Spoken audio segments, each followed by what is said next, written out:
we'll all speak into our microphones so that we can hear each other, which was a problem at the last meeting. So welcome to all the councillors and staff and members of the public here. I've left a spreadsheet on your table, which is an oversight of what happened, or the outcome that we got to in the community wellbeing meeting, which we're about to have tabled at this meeting. And so I'm intending to move some amendments to that, which involves Cooper's Creek. So you'll need to refer to that as we're discussing the different options. So I'll just put that out there at this stage. So at this stage, I only have... we might need some extra copies of that. We don't seem to have any here. Oh, sorry for that.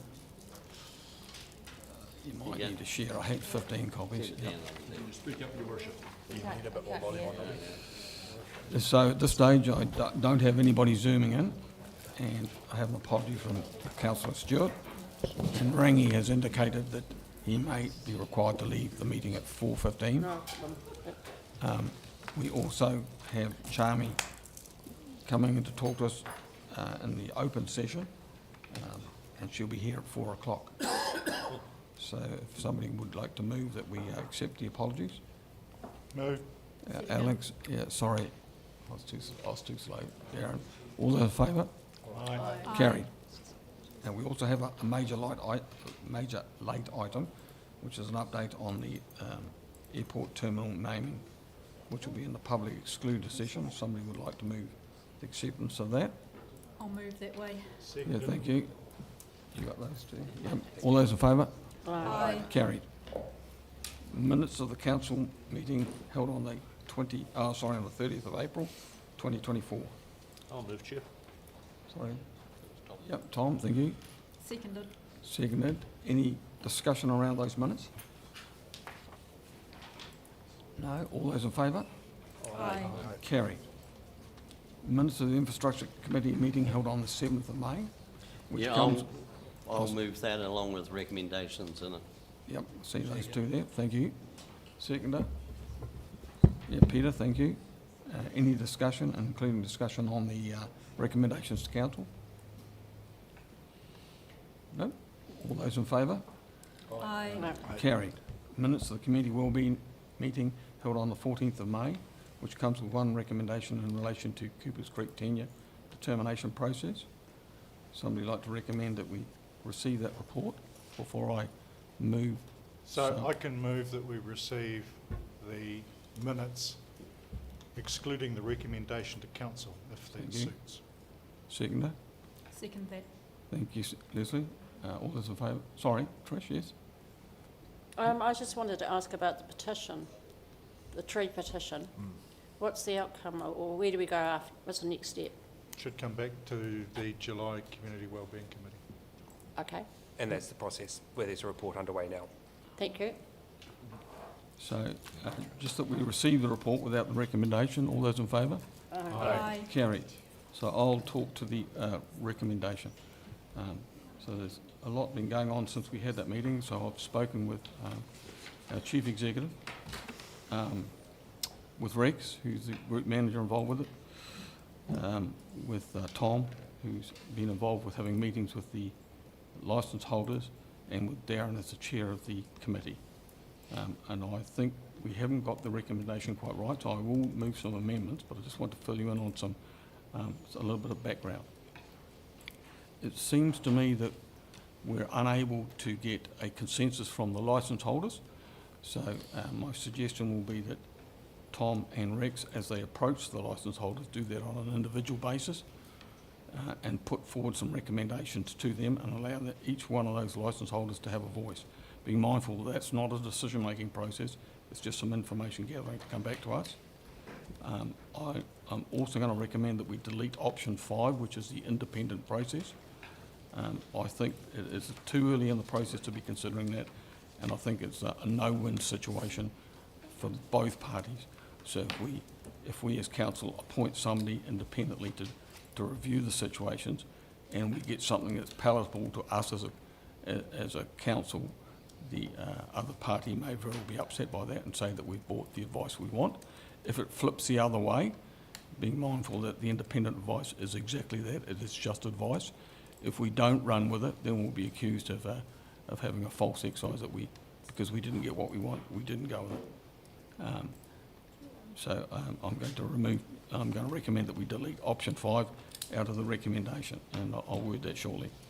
The other issue is that we need to get this decision right. This is a sort of once in a lifetime type thing. We've had ongoing issues, predominantly at our end, from what I can see, with the licence holders, and have had mixed response all the way through for the last 20 or 30 years. So this is our opportunity to get this right, and if we need to take a little bit more time to do so, we should do that. Couple of things about the options that we've had put in front of us. So this is on the sheet that you've got. Option 1 is really the status quo. And so I want all the parties to be aware that the status quo, or the option 1 option, comes with some risk as well. And I think, well, certainly from my perspective, I skipped over that when we were at the committee level, and that it leaves council with the power to not renew a licence. So it means that if somebody was to move away from Cooper's Creek, or alternatively want to sell their property and move away, we do still have the power to not issue a new licence to the incoming person. And so I just think, as we go to talk to the parties, it's very well for us to say, well, the status quo will prevail, but it comes with some risks for the licence holders, and they need to be aware of that. The other option is option 2, which affords 35 years. And I've still got some question marks that I need Tom and Rex to bring back to us some clarity on this, because option 2 sounds quite plausible. It gives a 35-year end-of-life type option, and if a licence holder were to include a partner on there, or a relative that's first removed, that means you put on a son or a child or something like that, you could have the total of 35 years, but it lapses at the end of the 35 years. And then there are questions about what happens with the property once the licence lapses at the end of 35 years, and who's responsible for removing the dwelling. So it's very much a sinking lid. For me, the beauty of approaching each individual licence holder and see what they're open to does not bind anybody else in the group. So some may want the option 2, some may want the status quo, some may very well still want to freehold the land. And I think we've had previous statements made that the likelihood of getting the freehold is nigh on non-existent, but that does not stop people who might elect option 1 or option 2 to still exercise their rights to challenge council on that. And then the other issue, because the licence holders really came to us on 2 issues. One was the issue of not having some surety with their licence. An annual licence puts them a bit vulnerable about where their futures lie, so hence we're trying to resolve that. But the second part of their concern was the increases that moved from $800 licence fee in 2021 up to $2,400 proposed for this coming year. So 2 things about that. I want Tom and Rex to also canvass what might be a better way forward on the fees so that the increases are not so large.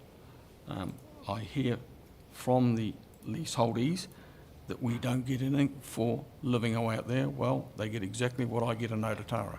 I don't have water, I don't have sewerage, I don't have rubbish collection, I don't have footpaths, I don't have lights, any lights out there as well. So what they're paying for is what people in Otara are paying for as well. You get the benefits what's in the city, and that's what rates provide. So I would like Tom and Rex to canvass what might be a suitable starting point for that rate increase, whether it sits at the 2.4 or whether it comes back to a lower figure, and how we would adjust that up each year, whether it's something like the government CPI or some similar factor. I don't think the marketplace works well for the licence holders. So based on all that coming out in the last couple of weeks, I intend to do an amendment to the recommendation 3, which comes in with this paper, which reads at the moment, officers to discuss with residents and gauge support for option 2 within 3 months of today's date, and if there is no clear direction of then option 5 will be proceeded with. So I wish to amend that to read the deputy mayor and group manager places and spaces, which is Tom and Rex, are to discuss with individual residents, not collectively, because I don't think we can get to a collective position, to gauge support for option 2 within 3 months of this date, acknowledging that option 1 is the prevailing status quo. So that removes option 5 at this stage. I think it's way too early to be considering an independent piece of advice. So if somebody would like to move a seconder to that, I'll second that. thank Rangi, and open the floor for discussion. Look forward to seeing it in writing up there. Oh, sorry. I'd like to pass that along to Yeah. Michelle.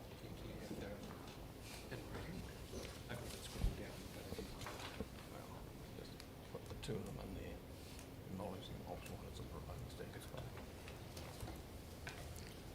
Yeah, Alan. Just through you, Chair. I'm just wondering, as well as these options here, is there the possibility that during talks with Tom and Rex that the residents may come up with an option that's close to one of these? I mean, Yep. is it possible there could be something else Yep. other than these So I gave a that they commitment might on, think's a good idea? yep, That we're I not gave a thinking of? commitment on behalf of council to the licensees quite some months ago that we would work through a process of listening to what their suggestions are. Today's not a decision-making role, and nor should it be. We gave a commitment that when the staff provided the paper, which is the spreadsheet, is what you've got in front of you with all the options. So that Tom w- and Rex would come back with an option that's Well- slightly different to... It would be naive of us not to keep an open mind on that. Absolutely.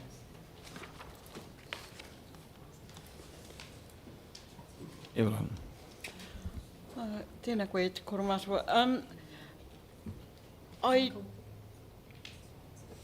probably feel that option 5 should still be included. I think all the options should be included because council is indicating that this is the process. It's not indicating the timing of when, we have indicated that if no decision was forthcoming in a period of time. But I think it's unfair to delete it when we know that it is an option that is within the council's power. And in fairness, we should be saying these are the things that we are putting before you, and option 5 is one of them. I probably think that, in myself, that how we have got to this position is because things have been allowed to drift in the past, or they've been too hard to confront, or whatever.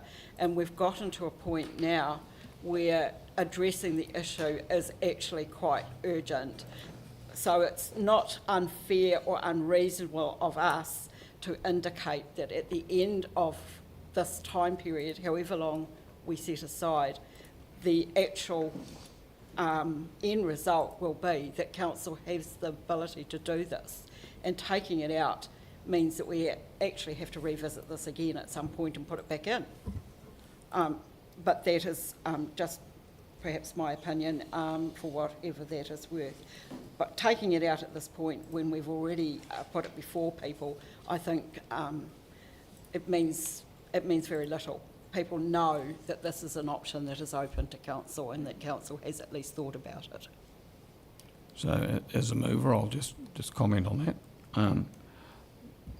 We just need to be very reflective on the fact that this is an intentional move by council to take away the decision-making or the debates that have gone on between staff, which is the Parks Division, and the licence holders. So we've just asked for some advice from council. We've now got that. The process going forward does not remove any of the options, but it does remove it as a default, because the way it sat before was, if you didn't agree with option 2, you're going to get option 5. Where in fact there are other options here, and we haven't afforded the licence holders the ability to tell us whether that list is conclusive, or, as Alan says, whether there are other options that we haven't envisaged, being mindful that these are only what staff have put in front of us and not what the licence holders may be viewing as well. So, yeah, Rangi. Now, look, as the seconder, I previously voted for option 5. Yeah. But after this new motion has been put forward, I can see that it's actually has more chance of succeeding than ever going to option 5. I now look back and option 5 it is far too clinical. I think this needs to be dealt with. It's a real tough one, and I see this as really the only way forward. So that's why I seconded it. Yep. I think whatever outcome we get to at the end of the day, it will not suit all the licence holders, because they're quite variant in their needs, and it probably won't suit everybody in staff either, but we have to make some decisions somewhere along the line. Leslie? Thanks, Mr Mayor. I've got no problem at all with a minor amendment to add the Deputy Mayor and to add the word individual to residents, because I think the presumption was that there probably would be some individual talking to residents anyway. But I have a real problem with a direct negative to the recommendation that was passed virtually unanimously by the committee that would remove the option 5 option after the 3 months of consultation. I don't agree with removing that option at all. We had a very long, involved and thorough discussion of all the options at that committee meeting. We had a democratic vote. There was only one vote recorded against, so it was virtually a unanimous decision that we would come to that conclusion within 3 months, giving the residents plenty of time in consultation. And bearing in mind that we had discussed quite clearly with some of the other options the difficulties of then having to seek approval from DOC if 3 or 4 were to be possibilities at all. So I have a real problem with removing the option 5 as the next stage of the process. If in 3 months we have not come to a resolution, we discussed very thoroughly that there needed to be some further time for discussion, but that there had to be a point at which council was going to actually come to a decision about Cooper's Creek that was fair to everybody, and if that means ultimately going to an independent commissioner option 5 after that 3 months of discussion, then that is what the committee democratically voted be recommended to council, and I have a real problem with a direct negative of that. Okay, thank you. Tom? So I think we need to bear in mind that there's been discussions to try to find some resolution of the Coopers Creek situation that have gone back to the late 1980s, right? So it's gone on for 30 odd years. And certainly during the last few years, the discussions have looked at all sorts of options. And we have never been able to find one or even two that would suit everybody. I think though that there is a need to, I think if the approach to residents with respect to option 1 and option 2 being the preferred option and option 1 being a fallback, I think if Rex and I come back after 3 months and just say we have failed to reach agreement on that, and let's be honest, given the history, you've got to say that that's more likely than not. If we come back and say that we've failed to reach agreement on that, then I think that option 5 would be the only one left, and therefore you could easily add to the end of the paragraph that's there at the moment that how we put it, the failing agreement or something like that, failing agreement, the option of option 5 will be put to council. You know, I don't know quite how you'd word it, but you know what I mean? So it's kind of automatic that rather than just automatically triggering option 5, which is what I think we talked about before, that we recognise option 5 will come back to council if there is no agreement after 3 months. The other small thing I would say, Mr Mayor, is that let's make the 3 months start today rather than 2 weeks ago when we had the, because I think, you know, it's going to take all of that. I don't want to make the time longer because I think then it'll just, you know, I think 3 months is probably plenty of time for people to make up their mind. But I would be in favour that if this round of effort by Rex and I fails to reach an agreement, I think that option 5 is realistically the only way we're going to put this to bed. So just let me clarify what you just said then. I mean, if we are approaching the residents individually, we could end up with, I don't know, let's say 50% say, yep, we want option 2, and the other 50% say, we'll sit on the status quo at option 1. But that's okay. That would be okay, wouldn't it? Well, in my view, that would Yeah. be okay. Yeah. I don't think we can force people, in my view, to take option 1. I think Yeah. I think option 2 is a much better option. Sure. But I don't think we can force people to go that way, so there has to be Yeah. a fallback. And logically, the fallback would be the status quo. Yep. Okay. So Trish. the only thing I'm proposing is that we add a sentence to the end of 3 that says, maybe it's failing agreement's not quite right, but in simple English, failing agreement, the proposal of option 5 will come back to council after 3 months. This will come back to council. Pardon? This will come back Yeah, to we'll come council. back. Yeah. Option 5 Okay. come back. Trish. I think you've clarified it. I was just going to ask whether the residents have the choice to have 1 or 2, and they don't have to be unanimous. So some of them choose 1 and some of them choose 2, Yep. that's okay. Yep. Is that what we're saying? Well, it's my understanding. Yep. Yeah, It's my understanding thank you. that in the past, the licence conditions have not been consistent. Some don't have a licence at all. Some have licence agreements that are different to others. So I don't see why we have to have a scenario where everybody has to agree to one option. There's no reason why we can't have individual ones. Rex.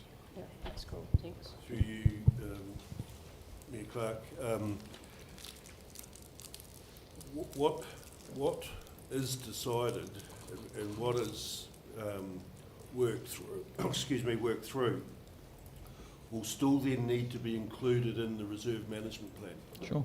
Understand that? And so if there are multiple agreements, Yep. the multiplicity of those agreements have to be reflected in the reserve management plan, which still goes out for consultation, which still then gets ratified in its draft form to Yep. be sent to the Minister of Conservation for the Minister of Conservation's approval. So the more that options that are included, or the more scenarios that are included in the reserve management plan, may mean the more chance that the minister may decline those options at that stage. I just want to put that out there, that Yep. it's, that if the resident or the licensees and if the council get to that point, it still has to go through that reserve management Yep. plan process, which then the decision rests with the Minister of Conservation. Sure. And having researched this and listened to the Deputy Mayor around the processes in the past of the discussions with the licensees, it seems that significant issues have been created by the previous, or the wording in the previous reserve management plans. And we've always committed, I think, as a council to make sure that through this process, it was through that reserve management plan narrative and text Yep. that we were able to hopefully overcome some of the concerns of those licensees. So that's all, I just want to flag Yeah. that, you know, I mean, if it's what people want, it still might not be what, and if it's what council wants, it still might not be what the minister signs off on as approval for that reserve management plan, but that's after we go through this initial process of the Deputy Mayor and myself. So my response to that is that it wouldn't matter whether there was 1 option, 2 options or 3 options. It still all goes down the track, doesn't it, to a decision-making body that's beyond council. That I understand. But we owe it to the licensees to not try and box them into just 1 option. Yep, so through you, Your Worship, the critical thing is, it's the wording in the reserve management plan that we are trying to confirm by consensus or otherwise Yep. with those licensees. And that's where, if there's multiple, as I said before, they would have to be included in that reserve management plan to be considered by the minister. Yep, that's fine. Grant. Yeah, thanks, Mayor Clark. Just on the paper, it talks about the financial risk to the ICC. Can I ask, what is that financial risk with option 2? Who's speaking to that? Is it listed? Because we haven't, sorry, through you, Mr Chair, because we haven't got the final position, we haven't explored it fully, but there's any number of financial risks related to some of the issues that Mayor Clark's highlighted. But fundamentally, they will relate to the terms of the contract and how the risk related to changes that occur over time, what happens at the end of the lease, and where those that will determine where the financial risks sit. At the moment, you've got basically no financial risk because you've got a lease that you can terminate at any time. As you change those rights to something else, your financial risk profile will change. Exactly how that changes, we won't be able to advise you until we see the final terms of any agreement. Right. Yeah, Tom? Oh, no, you've got Yeah, supplementary. So will we see at some point what that quantum of those costs are prior to any decision? So, yeah, I would assume so. Yeah, so through you, sorry, but part of any conclusion will be agreement to the terms of that lease from both sides. So you will effectively approve the contract before the deal is done. But what I'm asking for is, I think it's important the council sees what the quantum of that decision is in terms of the number. And I appreciate that it could vary, but I think we need to understand what that is. Yep. So at this stage, we're still in an information gathering stage, trying to put all the pieces of the jigsaw to puzzle together. I'll come back to you, Tom. Rangi? I'm going to jump in and put the motion. Yep, no, I'm going to, this is a really difficult topic, so I'm just going to allow people. We've had enough for and against, I think. Yeah, This can use it. that's my call as chair to allow other people to speak. Alex? Okay. Thank you, Mr Chair. I just wanted to have a question of clarification, given that I wasn't at the original meeting. Yep. The independent process on the sheet that we've got here states that it's an 18-month minimum for that to go, if that was the road that that we went down. Does it still have to go to the Minister for approval in that case? If we have a resolution based on that independent process? Yep. It still has to be approved by the Minister. So how long would that process take? One of the wise men? It depends what else is on the minister's desk. Yeah. Yeah. Pretty, yeah. So you'd be looking at quite a lengthy time frame for any kind of resolution if it did end up defaulting to option 5 in that case. Yep, 2 years plus. 2 years plus before Yep, we'd at have any least. kind of resolution on the table Yep. for anyone. Yep. Yeah. Okay. Thank you for clarifying that. Leslie? I'm with you.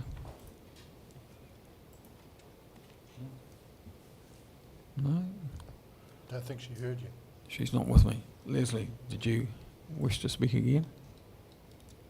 Yes, I did, but before I do, I'll let anybody else. Okay, Tom, to have a chance. coming back to you. Tom, you wanted to?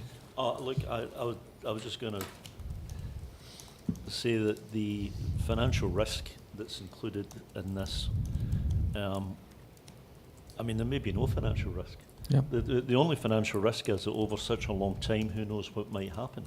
Yep. But there's nothing in the 35-year one which involves any financial liability to ICC whatsoever. So try to quantify it. I mean, it's a kind of what if the sky should fall type question almost. Yep. So I don't think we can quantify it before then. Look, if I can just maybe say though, option 2, the reason for option 2 was because when we, the working party, talked to residents about what they most wanted, it was about security of tenure. And the lifetime option was developed to try to, you'd think that would satisfy that, but of course, what we had not thought about was the fact that, sometimes there's partners living with each other and, Yep. sometimes the sons living with mothers and that sort of thing, and there was concern about, well, if that's lifetime's fine, but if I die next week, my son's out in the street, there was that kind of concern. So the idea of extending that to allow another person to be added to the licence, somebody, no more than one person removed, so my son, daughter, father, brother, sister, we're not talking about great-grandchildren. the idea of adding that to it, in theory, satisfied the concerns of the vast majority of residents as we spoke to them. Not all of them, because for many it was a matter of trying to capitalise try to valorise the capital value of the improvements, rather than tenure. And I don't think we can satisfy that actually by any mechanism here, other than the freehold. So that was a logical option 2. Option 2 is the one that I think is most likely, realistically, to get approved by the Minister, and at the same time to be acceptable to maybe a majority of residents. But it will not be all. No. Can I ask a thank you. question on that? Yep. Sorry, thank you, Chair. Just a question on that. So did you say that there is now provision in that option 2 for it to pass down to the son, and then So not does that passed not down. then mean that that lease could be, I guess, retained in perpetuity? No, No. 35 years. It's a 35-year maximum. So Right. if you've got the maximum, right. licence and you live 35 years, then you've got it the whole time. Yeah.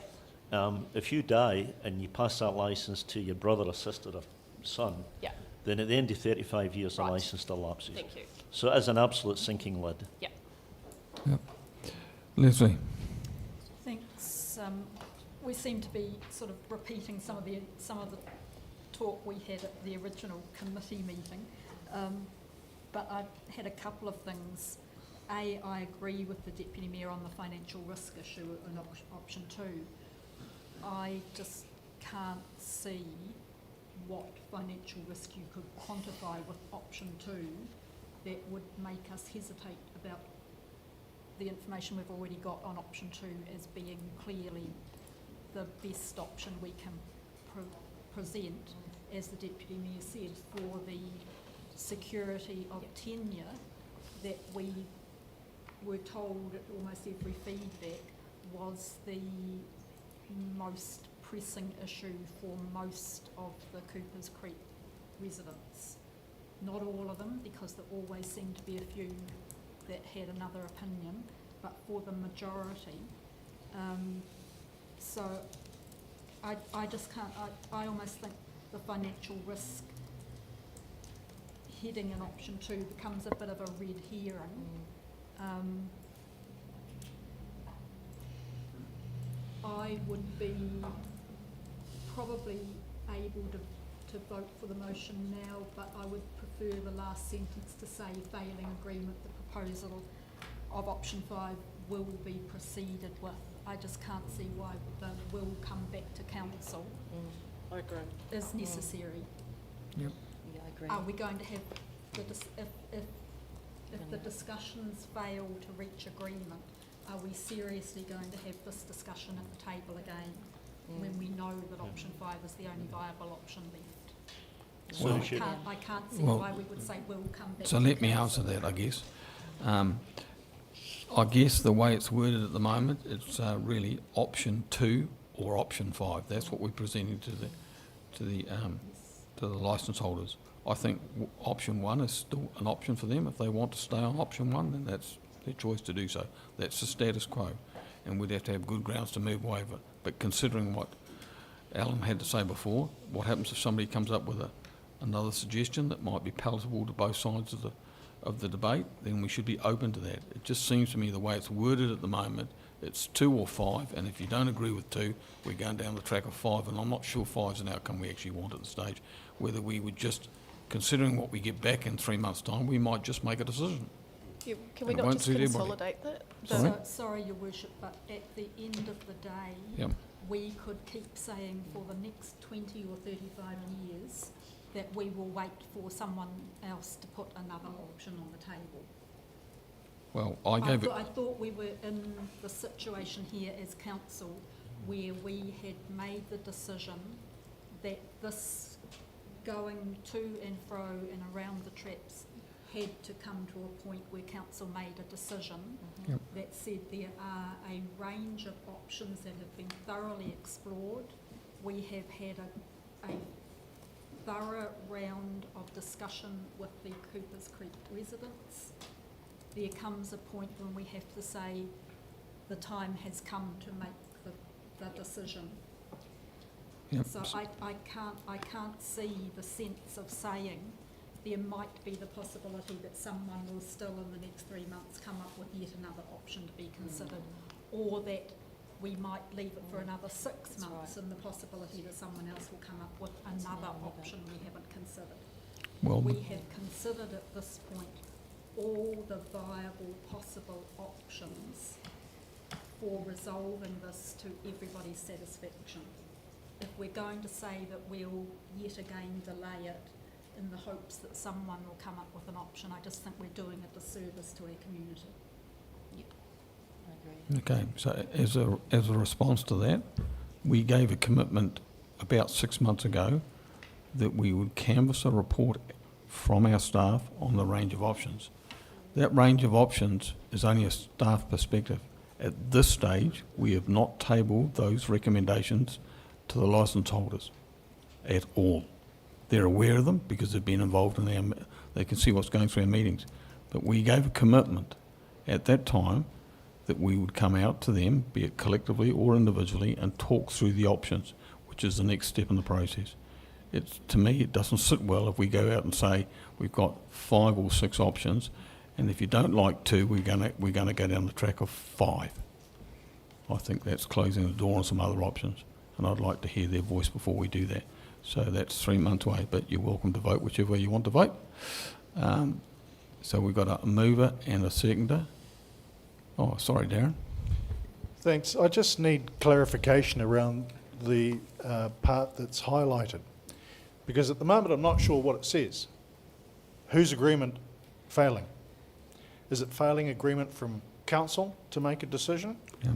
In which case option 5 would be the sensible way to progress, because if we're split, or is it agreement from the leaseholders? Because then you'd need to change it to Yep. majority agreement, because you're never Yep. going to get full, I think, on any of the options. So if I could get some clarity around Yep, that, it would help. I'll help you with that.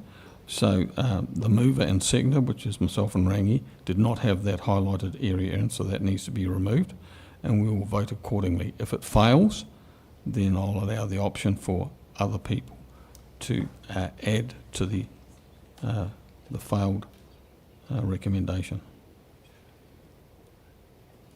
Now, at the same time as once we've done 3, I am going to propose a section 4, which empowers both Tom and Rex to discuss with the licensees how the licence fee should be set and how it should be annually increased, because we need their view on that as well. But I'll just move 3. Yeah. Ria? Sorry, Mr Mayor. Seeking clarification. If we're asking the residents of Hoopers Creek to work in conjunction with the Deputy Mayor and our with Rex, and we're offering them option 1 or 2, failing that, we go to option 5. It doesn't actually word it like that in your...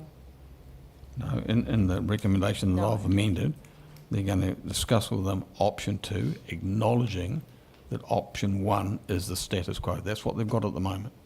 So we're not saying, hey, you have to take 2, or if you don't take 2, we'll go to 5. It's just saying, we'd like your views on option 2, which, as Tom says, addresses the long-term issue that they've raised with us, Yep. that having annual licences leaves them vulnerable.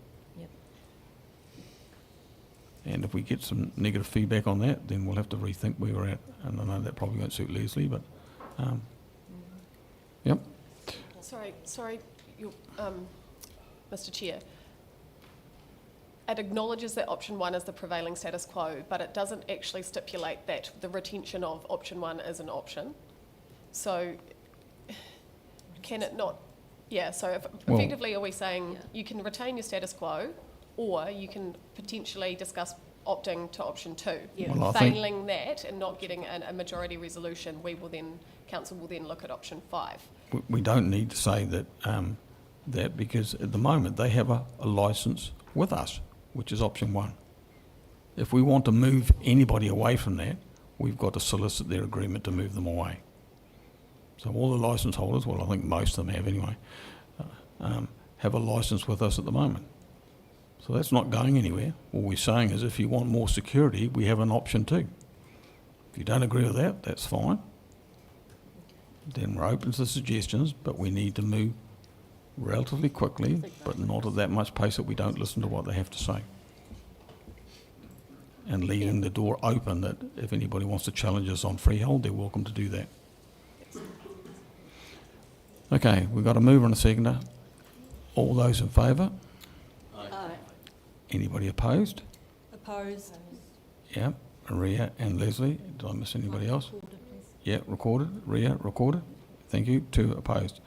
And I'll move a similar recommendation, which is recommendation 4, which again just duplicates the wording in section 3, which says the Deputy Mayor and the GM spaces and places are discussed with the individual residents the current licence fees, how they will be set, and how they will be moved annually as an increase. Will the discussion come back to council around that? Of course. This is all we're asking Tom and Rex to do is to canvass their views on it, because at the moment they're opposed to what's the increases they've got, which has moved from $800 in 2021 up to $2,400 proposed for next year, and it's while you're considering that that amendment. You with me on that for 4? Yeah, just got a motion for Gil to fix the camera. Okay, so I just want to be clear that through the documentations we're dealing today and with confirmation from Michael, who's our Chief Executive, the fees that are currently being sought from the licence holders, which are roughly 2,400, are on hold, and our long-term planning submissions accept that we will not be pursuing those fees until we have a resolution to this issue, because there was some unease within the licence holders about that.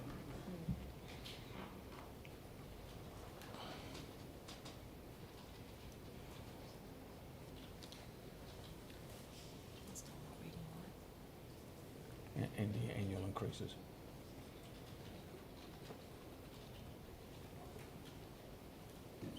I'll move that recommendation 4.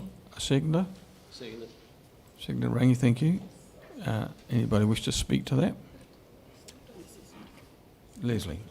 Tom was first. Oh, No?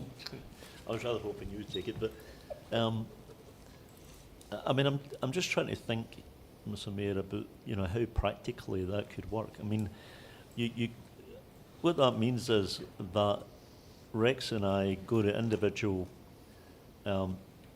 licence holders and say to them, what do you think would be fair with respect to a licence fee?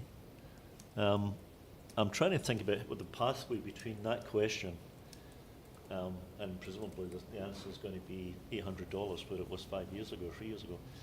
Yeah. I'm just trying to think the pathway between that and actually council approving that amount, because we we don't have a negotiating mandate. I mean, if we just go and see what we think they think's a fair thing, and bring it back to council and council don't approve it, then we have egg in our face, frankly. Yeah. So I'm just trying to figure out how that would work. I'm not going to make a proposal to it. I mean, I'm happy to take that on, but I'm just not sure how it would, how Rex and I can reasonably do that. I mean, obviously licence holders are just going to use as low a number as they possibly can. Sure, I understand that. But I think there's 2 parts to this. One is if there is opposition to the 2,400, 3 years ago 800, so that's gone up a significant amount. It may be that they will say, look, the starting point for 2004 might be halfway between that or something else. That's part of it, but the most important part is how do we move those licence fees every year on a regular basis going forward? Is it the marketplace, which I understand is being used, and that's created some issues? Is it the average rate movement within the city? Is it CPI? I mean, I don't have the answers to that, but I'd like to know what the feeling is from the licence holders around that, I guess. So, and again, at the end of the day, we'll just have to make a decision. Leslie? Thank you, Mr. Mayor. It seems to me that if council actually passes number 4 as it's worded, as the Deputy Mayor says, it will cause some practical difficulties, but I would like to suggest that it will give the signal that we're expecting option 1 to be the option that prevails, which seems to me to be totally contrary to what has just been passed in recommendation 3. I just can't see the point of muddying the waters by adding an option 4 at this point. So let me clarify that. Option, recommendation 4 doesn't apply to exclusively to option 1. It could be to option 2. It's somewhere along the line we have to set a fee regardless of whether the licence holder is an option 1 or option 2, because that's just the tenure of the lease. It's not how much the lease costs and how much we will move it and how will we move it each year. Because clearly we have some unease with the licence holders about the movement. Look, I get no more out of the city than the holders do in what's name. If my rates this year were 3,000 plus and 3 years from now were 9,000, I'd be jumping up and down as well. So I just think we just need to, I mean, we can, if the volume of councillors don't want that, then I won't ask Tom and Rex to canvass it and we will just make a decision without consulting. But every other rate increase we have, we consult with the public about it before we impact it. Trish. Does this not make a precedent for, say, the people who live in Otataura, for example, who don't get any of the services as well? And they could come back to us and say, we'd like you to reset ours or could reconsider ours. I think possibly the rates are set with the licence fees, and I don't believe that we should have those kind of discussions. Well, we do consult on rates, Yes, we do. but these are not rates. They're slightly different. Yeah, I understand that. Yep. Evelyn. Oh, kia ora. Look, we've had 2 valuations. This is no different than any other fee setting thing. We go out for consultation, we listen to what people say, we take into consideration the costs that we're facing, all those sorts of things. The cost that we're facing also includes the cost of going out twice for valuations. And we're not going to accept the, as a tenant myself, I'd love to be able to go and say, well, I'm really unhappy with the amount that you've set and I'm only prepared to pay this much because that's how much I paid when I moved in. That is not acceptable to a landlord, which is effectively what we are in this case. I mean, you can use whatever words you like, but this is our responsibility to decide on behalf of the ratepayers of Invercargill how much occupying a space at Coopers Creek should be. And it's no different than the other prices, rates that we've set or other costs that we've set for other services that we provide. If people do not like the cost of that, then they have the option to no longer have a licence and occupy. Distasteful as it might be, uncomfortable as it might be, sad as it might be, how much longer are we going to carry on this conversation that gives all the power to the licence holders and not accept that the responsibility and the authority lies with this council and with this table? We make lots of unpalatable decisions here, some of which impact ourselves personally, but that's what elected members are supposed to do. It's what council staff give us advice to support. And can I just sort of say that if I were a burglar and the judge was giving me the option to negotiate my tariff, and I would obviously say, the wet bus ticket and can I go home now please, as opposed to the 3 years or the ankle bracelet and the ankle bracelet when I come out again.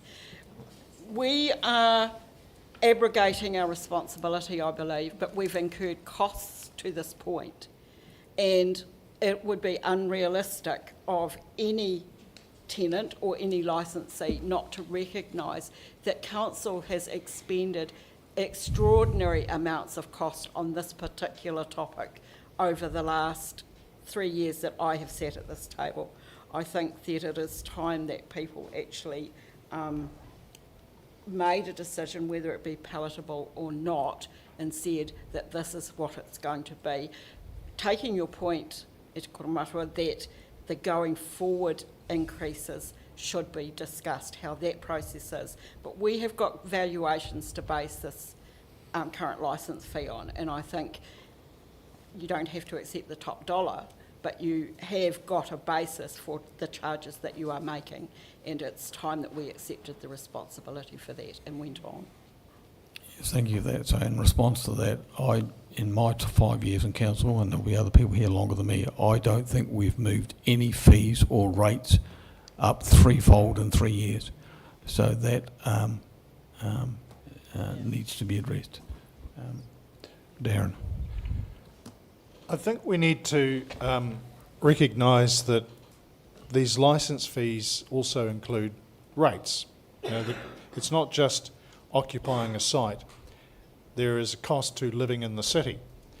And for those who weren't here last term, we went through a process through our long-term plan where we reduced the portion of our uniform annual general charge, much to the chagrin of federated farmers who think it's fabulous, because that relieved the burden on those less able to afford rates increases.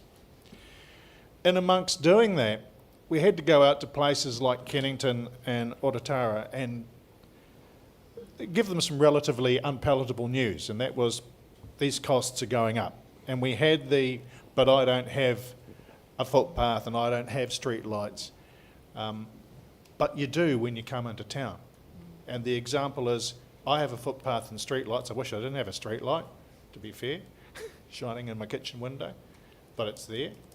I don't use the footpath, but I do when I come into town. And we need to recognise that the people from Coopers Creek have that same advantage as anybody else when they come into town, and that forms part of that licence fee. I think the difference is there is an expectation, perhaps, or people have been talking around the fact that if you give people a choice, they'll say it'll stay at 800. Well, that's unreasonable. We've left it at that for a couple of years while we sort out what's going forward. I think if you remove the words "and the" from the last line, then you're giving a clear message that you're setting a pathway for how we're going to get to those annual increases, bearing in mind what the Mayor said about, you know, a 3 times increase. How do we stage it in a way that is financially more bearable? And if that is clearly what we're negotiating on, then and seeking feedback, then that works for me. Yep, thank you. Alex, I'll come to you, Patricia. Thank you, Mr. Chair. Darren actually pretty much stole the words out of my mouth, in that, I really think that the way forward is, it's really unfair to expect the current occupants of Coopers Creek to negotiate with our team members, or our officials. I think that puts them in a really precarious position where you're almost giving them a sense of false hope that there could be some sort of, retention of the quite nominal amount at the moment. And Evelyn said it, but I was going to word it slightly differently. It's like asking turkeys to negotiate for Christmas, was the same sort of principle. Like, it just doesn't seem fair for anybody involved.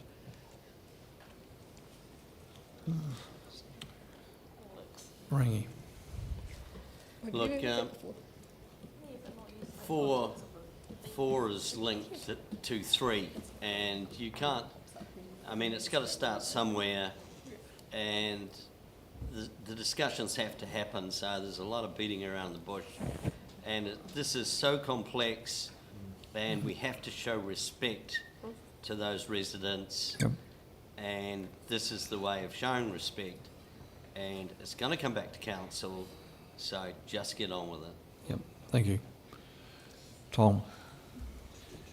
So, every single line item in our fees and charges, we go through line item by line item and ask the question whether the increase is appropriate and fair. There's nothing unusual about that in terms of Coopers Creek. We do that for every line item. In terms of Coopers Creek, there's no getting away from the fact that we have tripled the licence fee, tripled it in the last 3 years, I think. Yeah, 2001 onwards. Last, yeah, we've tripled it. Now that hardly seems fair and reasonable, even if there's a good algorithm that shows how that number was calculated. It doesn't really quite pass the test of fairness. So I think, leaving aside the the complexity of Coopers Creek, if it was anybody and they were looking at a tripling, anybody, any fee, any charge, and they were looking at a tripling of that charge over such a short period, it would be appropriate for us to, apply that test of fairness to it. Yeah. So in my view, I don't like the idea of negotiating it, Mr. Mayor. I just don't see how you do that, and, I just don't see how you do that. But I think it is appropriate for us to look at the question of annual increases, Yeah. because it's random at the moment. I mean, you just go and get a value and you can come up any number, right? Yeah. So I think the nature of the annual increases, I think, is appropriate to be looked at, but also the starting year. Yeah. So if we say licence fees and annual increases, then I think that should be from last year rather than this year. Okay. So I think it went up to 2,400 this year. I think prior to that it was, what was it, 1,800, I think? Or 1,600, I think, yeah. something like that. And I think that should be the start point. So, I mean, to go from 1,600 to 2,400 in a single year just seems unfair. Yep.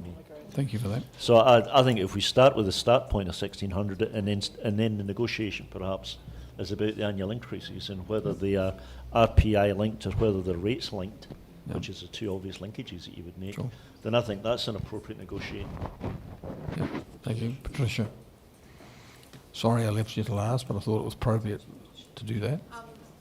My comment was more around in relation to Coopers Creek. This Coopers Creek fee, licence fees are included within a schedule of fees and charges and are consulted on every year. They weren't consulted on this year, and it comes through in the fees and charges paper because this issue was still outstanding. But that is the process for the annual increases to come through in fees and charges. Okay. Rangi as the seconder, you happy to remove those two words? Just one quick question. So the size of these leases, the land that they're actually If the mover is. Yep. residing on, Thank you. what size? Are they quarter acre? Are they a small plot? Small plot. I think it's 700 to 1,000. I think it's. Normally that's how rates are I based mean, on it's this. about the same size as sections of town. Okay, I've got a mover and a seconder for recommendation 4. Leslie. Thank you, Mr. Mayor. Before it's put, can I suggest that, and especially after listening to the Deputy Mayor's words there, it's saying that it's approving Deputy Mayor and GM to discuss with individual residents the setting of the licence fee annual increases. Yep. I can't see the point of the words to gauge. Yeah, I agree. If you're actually putting a motion that says you're going to discuss with the individual residents the setting of the licence fees, what is the meaning of to gauge? To gauge seems to be implying that the discussion is going to lead to the gauging. Okay. That's not what I've been hearing in this talk across the table. Yep. I've been hearing this is a discussion. Okay, happy to move that. Rangi? No, look, I reckon I believe 4, the way it's worded, relates to 3, better having to gauge in there.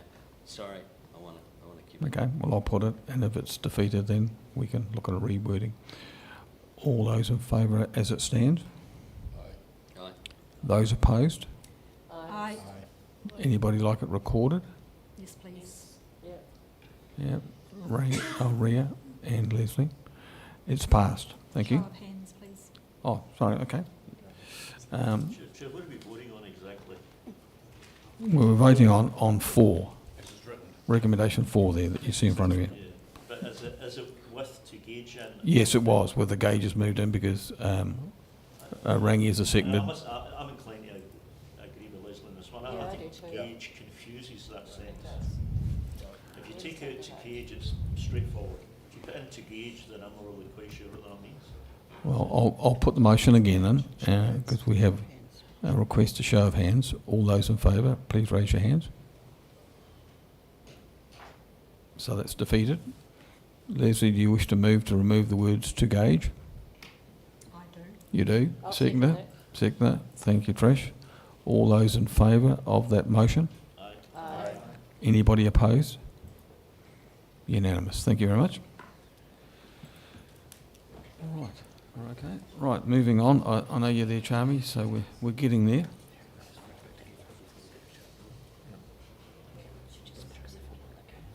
Are you okay time-wise, Charmy, or do we still have work to do?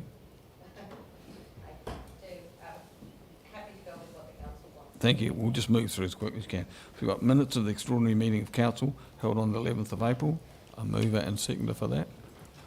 I'll move that way. Yep, the twins. Thank you very much. Any discussion about those minutes? All those in favour? Aye. Carried. Do you need to be away, Rangi? Yeah, yeah, I do, sorry. Okay, that's fine. I've got that noted. It's all good. The minutes of the Risk and Assurance Committee meeting held on the 21st of May 24. Move. Seconded. Gee, that's the twins again, very quick, I like. Any discussion about those minutes? There being none, all those in favour? Aye. Carried. The minutes of the Finance and Projects Committee held on the 21st of May. Yeah, I can move that with the Grant, recommendation. with the recommendation, yes. Recommendation reads to note the forecast quarterly changes discussed in detail through the long-term plan and approve the outline schedule for forecast changes in quarter 3. Second that. Yeah, thank you. Any discussion around those? No? Excellent. All those in favour? Aye. Carried. Item number 11, which is the appointment of the new Chair of Risk and Assurance. A mover. Yeah, Grant, thank you. Leslie, second. No, I'm not seconding. Oh, I'm not I second. will. Darren is seconded. Any discussion about that? Yes, Leslie. I wanted to discuss recommendation for the removal of or the disestablishment of the position of independent member on Risk and Assurance Committee. Sure. I'm opposed to that particular Okay.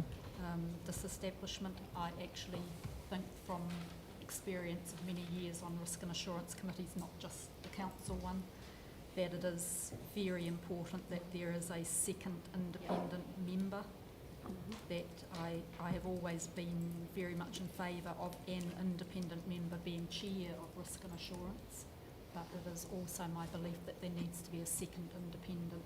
If we as a council and other such bodies are going to seriously say that we have a Risk and Assurance Committee that is effective and efficient, and that correctly takes account of the risk and assurance matters we're putting before that committee, then it's my belief that we need a second independent member. So I'm against the disestablishment of that role. Okay.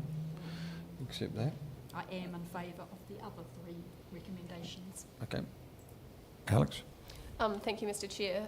Like Leslie, I agree that there should be the second independent member, and in the case of Ross Jackson, it's been great because obviously he's been there for quite the tenure now, so he's succeeded into the independent chair. Not to say that the next independent would do that, but it does allow for somebody to actually get their feet under the desk and have some time being in our Risk and Assurance Committee before taking on something like that.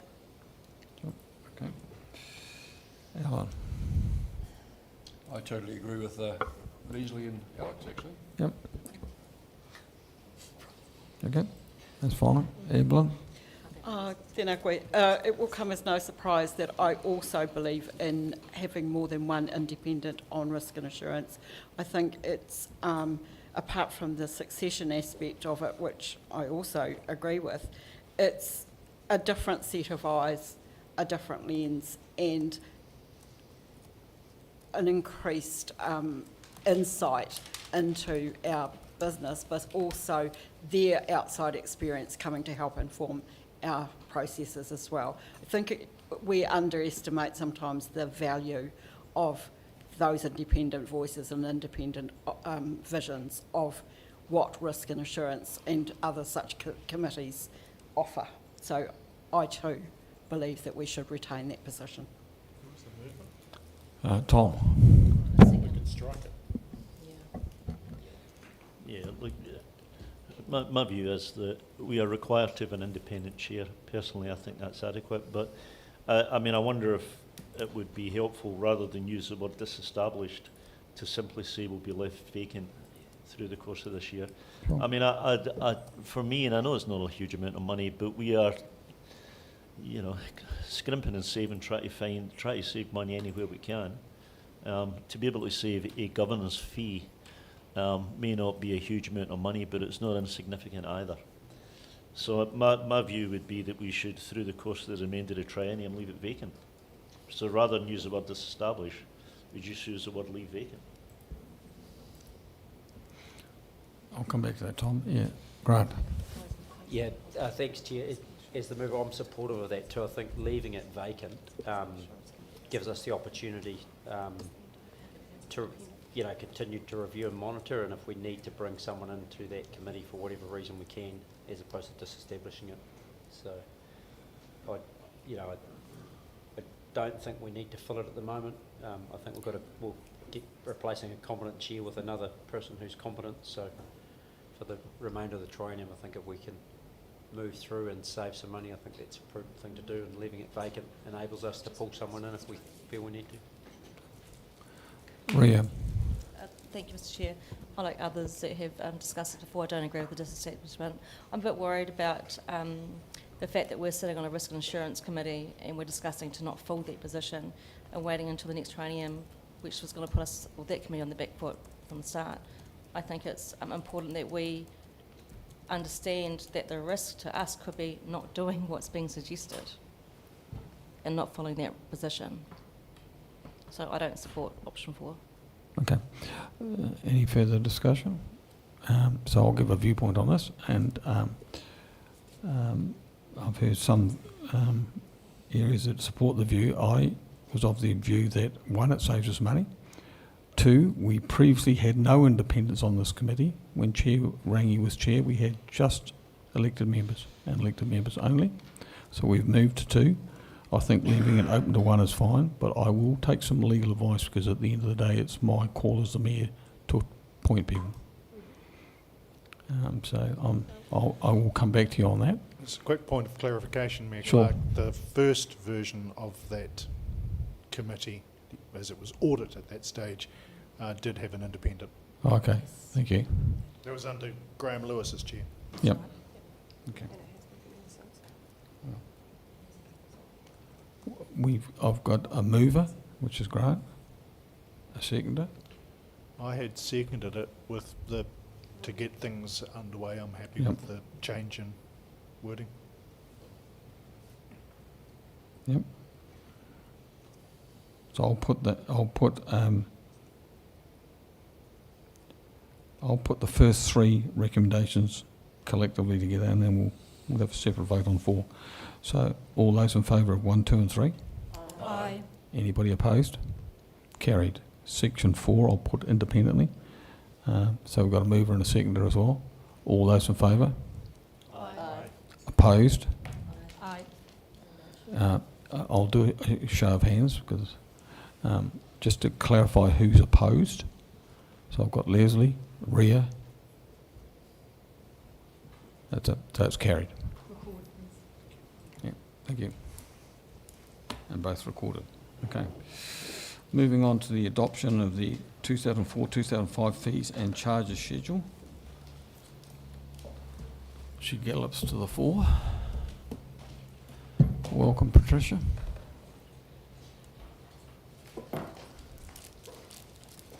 Afternoon, councillors. So this paper brings through, from the discussion of the extraordinary council meeting that we had on the 14th of May, brings through the detailed fees and charges for adoption by council. Yep. These will be the fees and charges that will come into effect from 1 July. And so you don't see them again as part of the long-term plan. what I do want to bring to your attention is the changes that we made on the 14th of May. Just as a reminder, we made no changes. The decision was to make no changes to the alcohol licensing fees and the dog control fees. There was a minor change to building control fees, which included the reintroduction of the building consent cap. There were no changes to the crematorium fees, but it was noted that there was significant increases that may be required in 25-26, as we had been advised of an increase in costs that were potentially going to come through in the next 12 months. There were some minor changes in relation to the pools fees and charges, making sure we had them all there. There was a reversion to one solid waste fee for an additional bin set. Our solid waste bins come in sets, not as individual bins, which wasn't clear, and there were no changes to water and sewage fees. The annual licence fees for Cooper's Creek, and that was cribs on council property, was to be determined and will stay as to be determined until council makes its decision. And in relation to passenger transport, there was a lot of discussion at that council meeting, and staff were to come back with a neutral option. That is still being worked through, but it is highly likely that that will require consultation. So passenger transport fees will stay the same as what they currently are, what was consulted on, and would have to do a reconsultation for any changes, and we're not expecting that to happen until towards the end of the calendar year. Okay, thank you. Tom? Oh, I'm sorry, this is May. I'm wondering why it's going to be the end of the calendar year before we can consult on that. Well, staff have got to work through those options, and then we've got to get a time with consultation. We were thinking September, That'll mean October. that we will have paid a full year filling in for the government in the government's shoes for a full year by that time. September's Well, no, maybe not. April to, is that so? It just seems like a long time to be. It's just managing the workflow of staff, council. It will take some time to come up with these options and develop options that will work, as well as then having to go in and consult with the public on it. Well, I would urge that it be faster, Chair, but other than that. Yep, thank you. Any other discussion about the adoption of those fees? There being none, a mover and oh, sorry, Peter. Are we discussing fees for parks and reserves at this stage? Yeah. Yeah. I can't find anywhere here if a person or a group of people wanted to hold an event at Rugby Park. It always used to come up a price for rental, but I don't see anything here whatsoever. A few months ago I looked and it said price on application. Further back than that, it did say how much it cost to hire Rugby Park. But there's no mention. So if someone fronted up tomorrow and say, I wanted to hold an event at Rugby Park, what figures are you going to go on?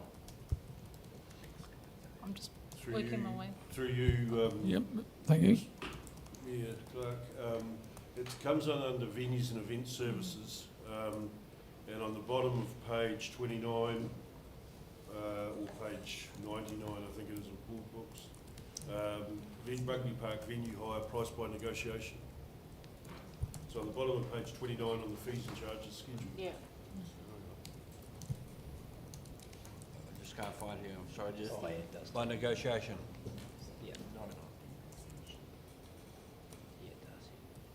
Bit spooky that he Sorry, raises that I today. did miss that, yep, thank you. Bit spooky he raises that today, seeing we've had another sport show an interest in Rugby Park. Yep. Speedway? Yeah.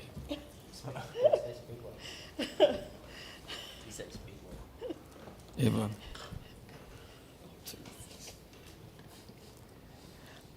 Kia ora. Just a question, and it's a clarifying one on arts, culture and heritage collections and fees and services.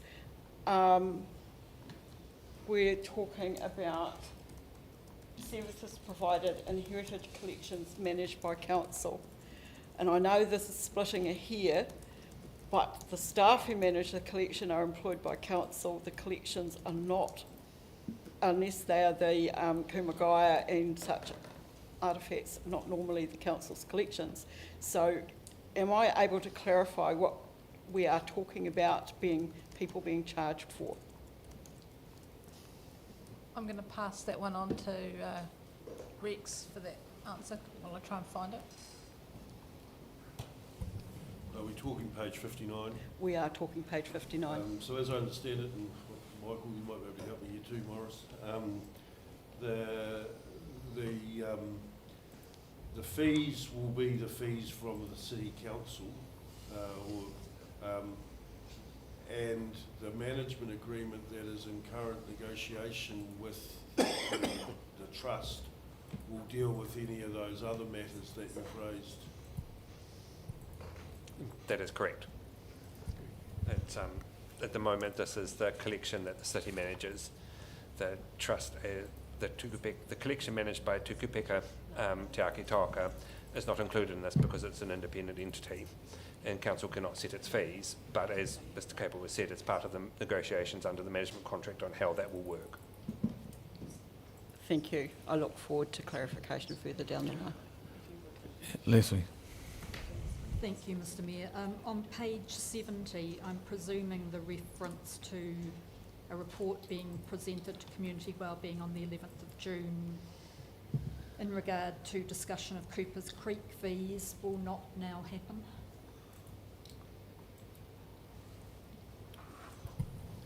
Correct. Yep. Thank you, Rex. That's one I owe you. Any further discussion?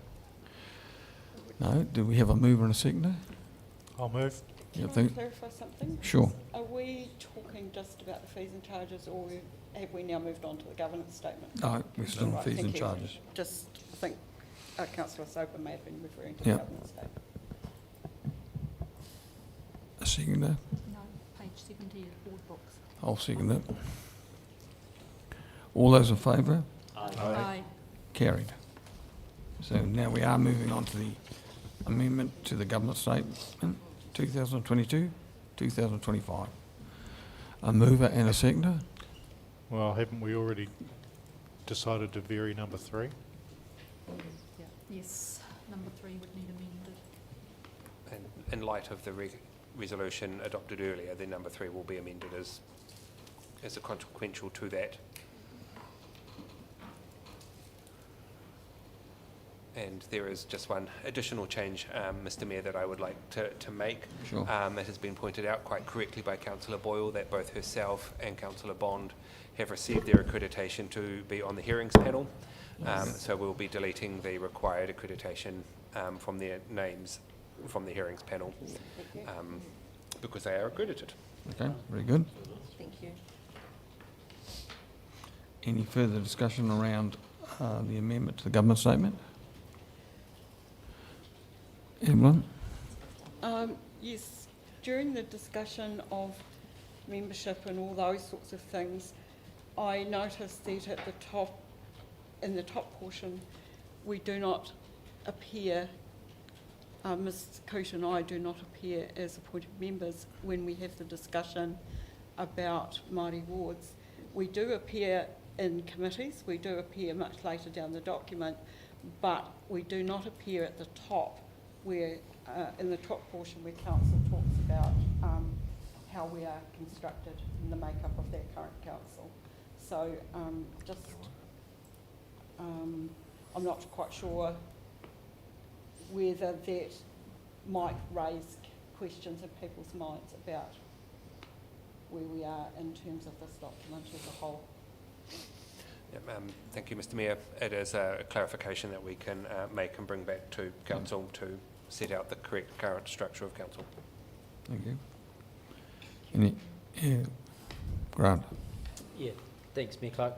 Page 210 of Board Books, 6.22, operational expenditure.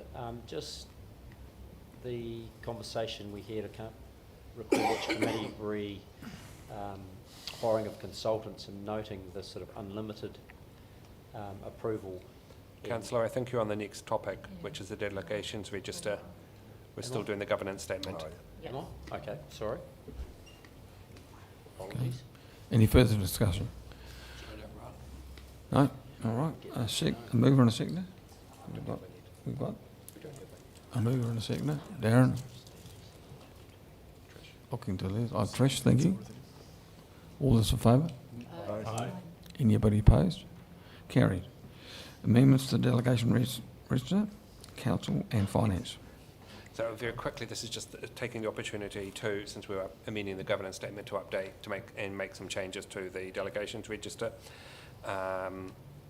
Nothing too substantial from our point of view of what needed to changed. It was just correcting by adding in the connecting Murahiku, and also there had been some commentary around relating to whether the rates delegations to staff needed to come directly from council, so we've made that change out of an abundance of caution.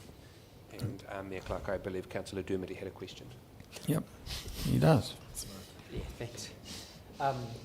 Yeah, just in regard to that 210, so we had a discussion about the hiring of consultants, and staff gave us reassurances, you know, that was being prudently managed, and just wanted to sort of seek further reassurance with respect to that approval position, that, you know, that even though group managers and chief executive have quite a substantial approval under that, that's in line with their commitment to us to restrict external consultants to absolute necessity over the next period.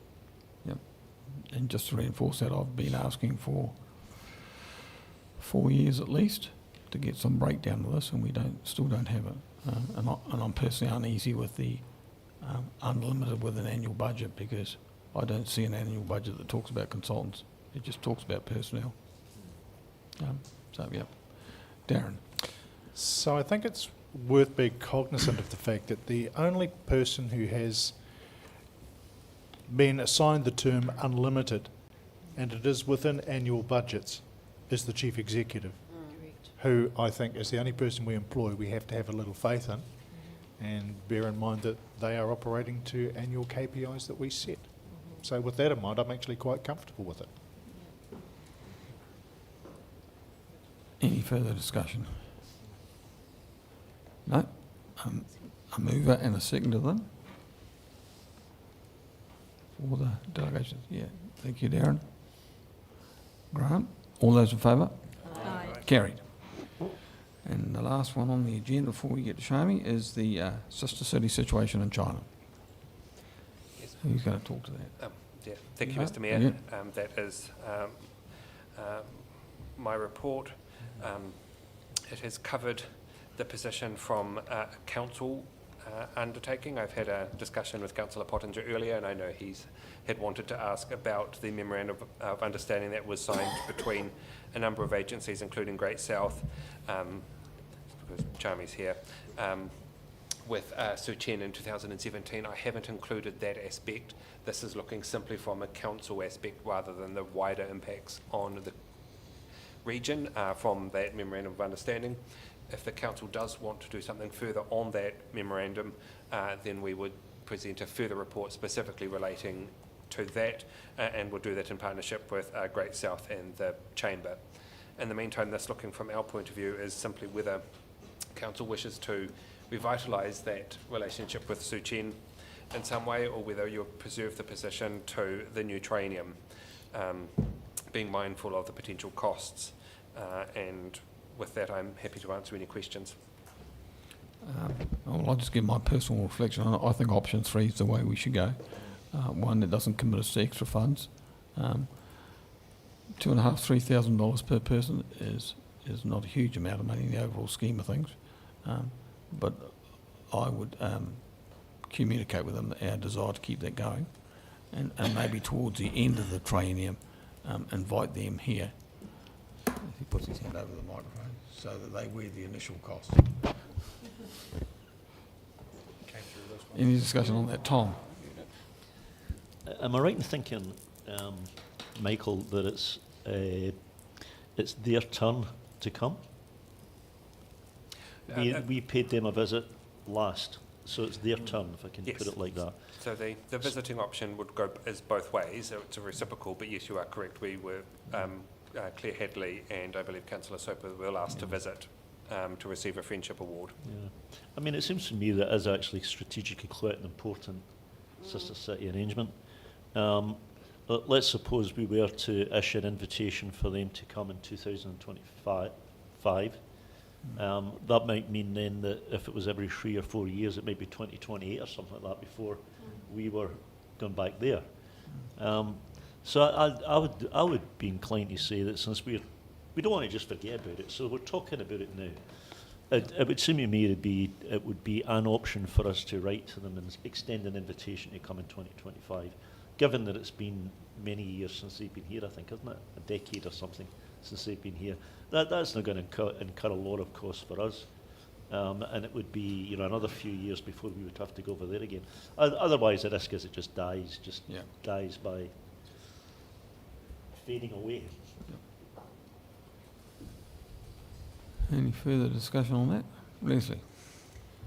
Unsurprisingly, I'm very much in favour of us maintaining the sister city relationship. I think that it speaks for itself that China is our largest trading partner. They are quite important to a lot of Southland firms. It is very much a relationship building exercise, sister city relationships in general. This has been a useful relationship for us. I would agree with the Deputy Mayor that there would be nothing to stop us as we did visit last and then COVID intervened, among other things, that I feel it is at least necessary to make the effort of sending the invitation for Sue Chen to visit us, and it would be useful, I believe, for us to do that in 2025, because I actually think it is a relationship worth us keeping. Yep. Thank you. Yeah, Mark? Just a question. Given that I noticed in the commentary that they advised us when they had a new mayor, do we do that as well? For instance, when Mr Day replaced Ms Hadley, we advised them of that. When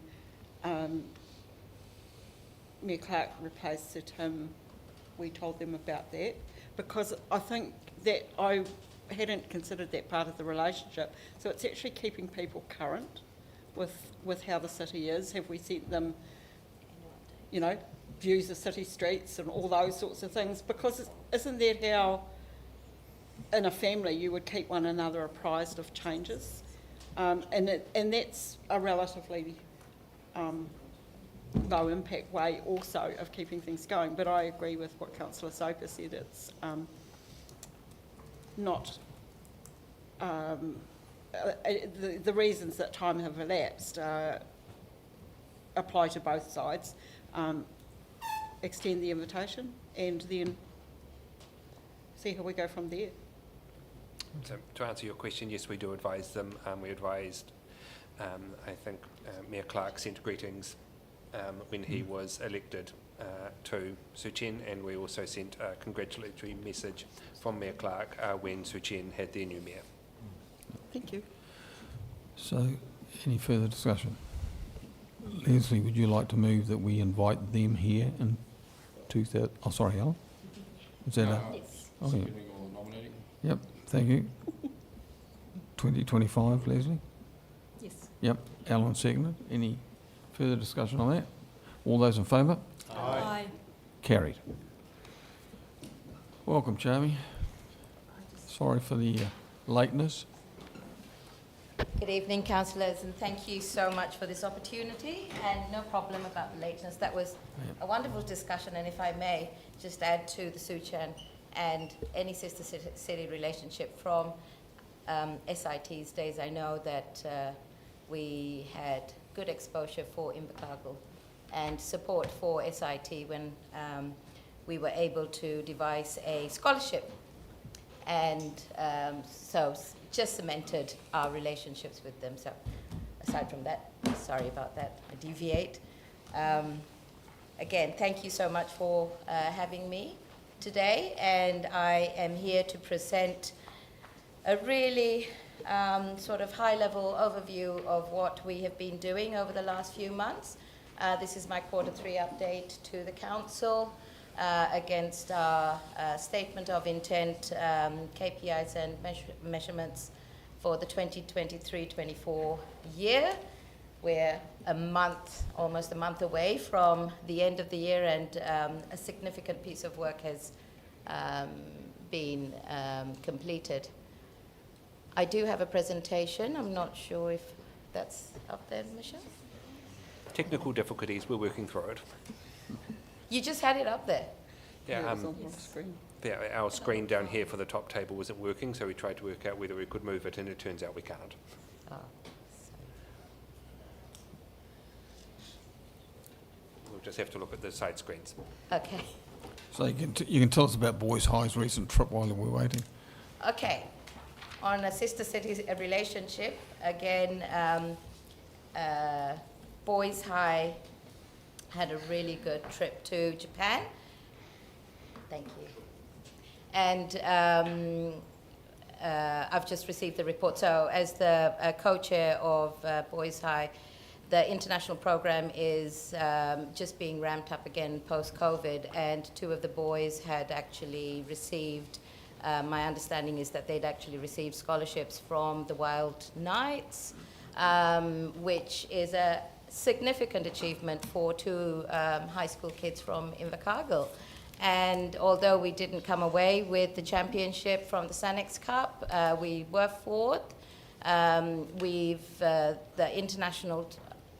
The 2 staff representatives that were promoting international education for Boys High have been in some really good discussions to develop a rugby academy, ensuring that the Boys High rugby team are able to visit Japan every 2 years.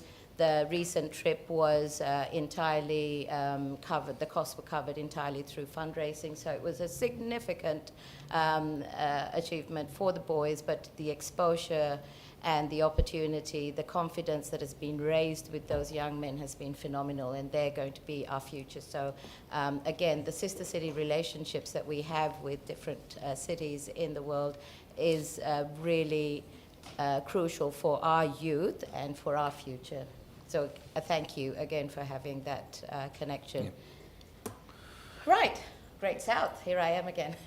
We'll move on to that. So as you know, we have, our vision is to support even better lives through sustainable regional development.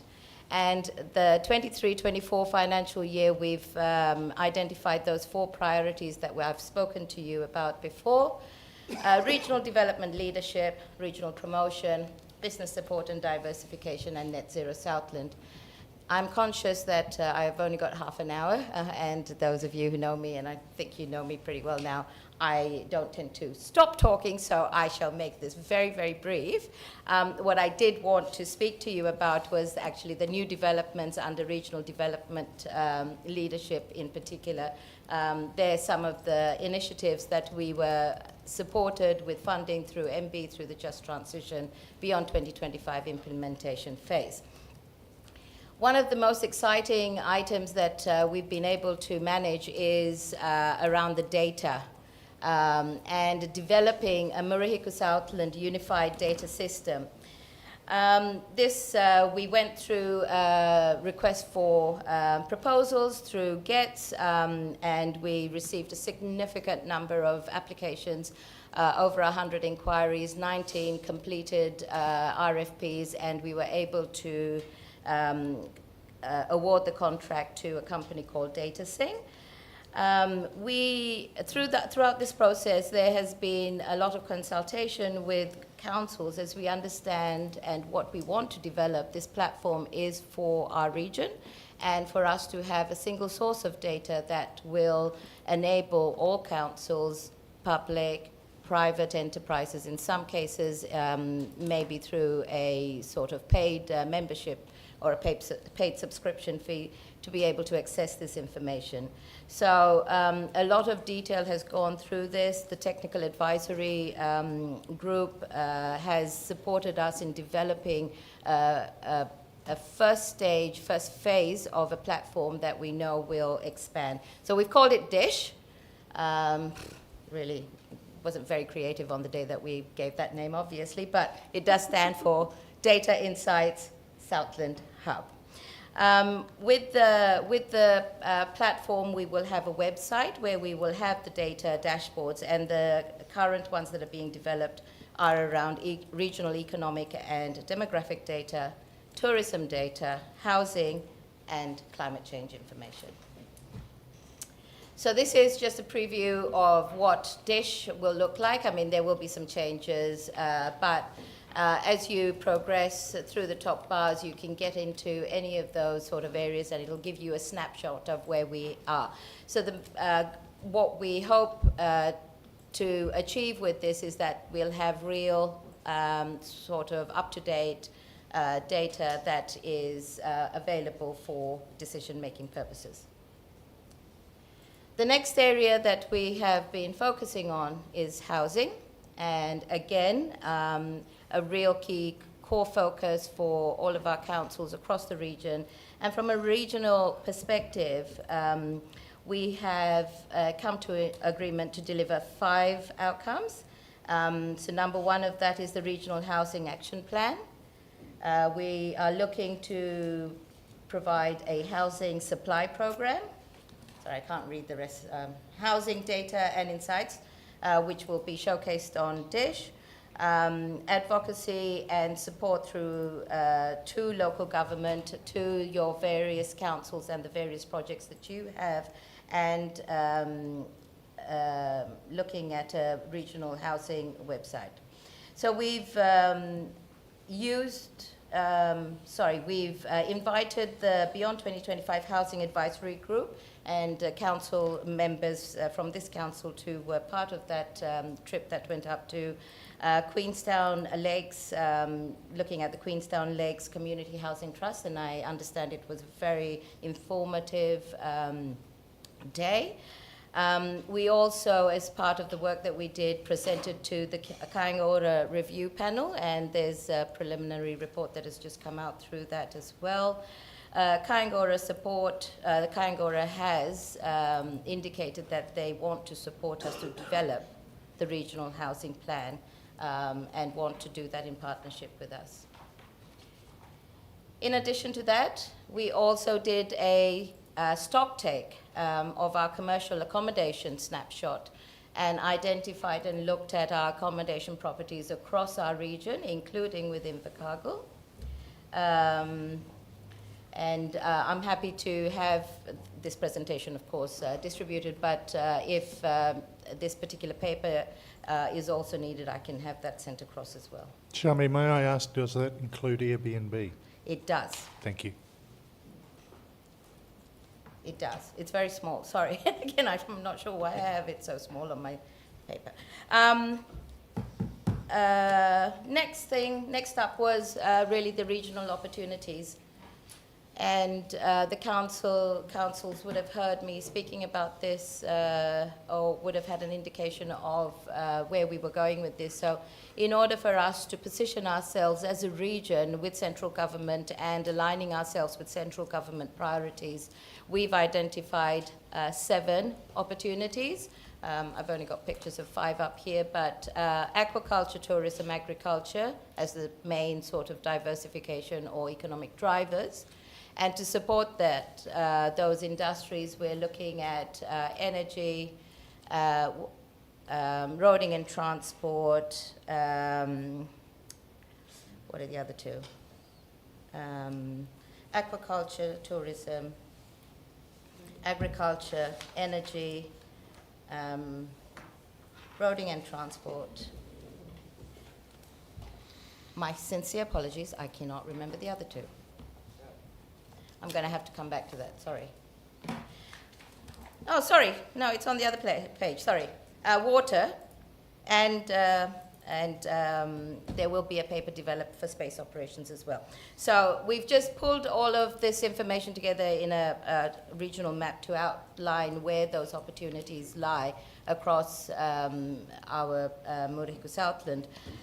We had the opportunity to present these to Minister Mark Patterson when he was down in Southland on the 15th of May. And the comments that we got from that had been very complimentary, identifying that Southland was one of the few regions that had a plan and also had identified the opportunities. Further to that, what really amazed Minister Patterson and the staff accompanying him was the fact that we had all of our mayors and our council, regional council chair in one room saying the same thing and identifying how these different opportunities affect them in their different respective districts. But it was a very powerful message that got across to a minister who is now advocating on our behalf. Right, so moving on to regional promotions, we were privileged to be able to present the information on Te Taurapa o Te Waka, and currently, as we left it with the council and through our community engagements, we now need to look at developing a feasibility plan, including how we're going to raise the 18 million needed to progress this piece of work. It is forming up to be a national a project of national significance, and therefore there may be some additional avenues to look for funding for that, so that's something that we're working on at the moment.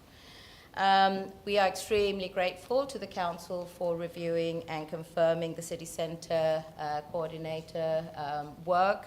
I believe that it has been a resounding success. We've had good engagement within our city centre. We've had lots of people come through and enjoy the different activities that have been put on, and we can only grow from strength to strength. From our regional promotion point of view, we had a very strong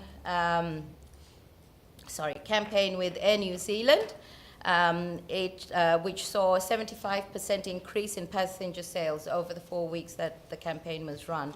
The social media aspect of that campaign had over 2 million impressions, and when we published that advert in Kia Ora magazine, that's available to any passenger within the Air New Zealand routing system. They had over 850,000 readership. We also ran a campaign for outdoor adventures with a reach of about 67,000 people, 124,000 impressions. Cycling, we ran a campaign from January to March, again significant reach, 32,000 people with about 70,000 impressions, and about 750 clicks to the site. As you know, we've just had our Bluff Oyster Food Festival, and we've also had the Taste of Southland wrapped around the Bluff Oyster Food Festival. The campaign reached around 11,000 people with about 26,000 impressions. Great South continues to provide various different activities, and the Southland NZ website that hosts all of our events that are on in the region has been going from strength to strength. We also successfully supported the Burt Munro Challenge earlier this quarter, which was again highly successful activity for our region. And now our team are pretty crazy busy looking at ILT Kids Zone, and we'll be delivering that at Girls High in July. Business support and diversification.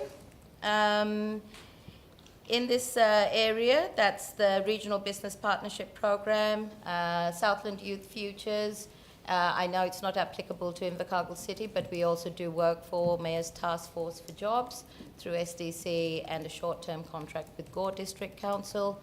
The program continues to reach our students. So for the Southland Youth Futures program, we delivered at Southland Boys High School and James Hargest from the Invercargill city area this term. Last week, our team launched Get a Life. And thank you, Councillor Broad, who was part of that, and I think it was a well-received campaign. I've had a lot of feedback. This is in line with the toolkit that we supported for attraction and retention. Get a Life is a set of collateral that businesses can use to have a unified narrative around Southland and why Southland is important. So Get a Life includes visuals like this, where you are not stuck in traffic. You know, you can get ample amount of fresh air, do a lot more work-life balance, and actually have time to wash your car. So it is a real quirky sort of campaign, but it has been received very well. There'll be a range of workshops where we take this to the businesses and identify with them how they can actually use the toolkit. In addition to that, so the RBP sort of work that we did, we've had about 648 businesses engaged from the Invercargill city area.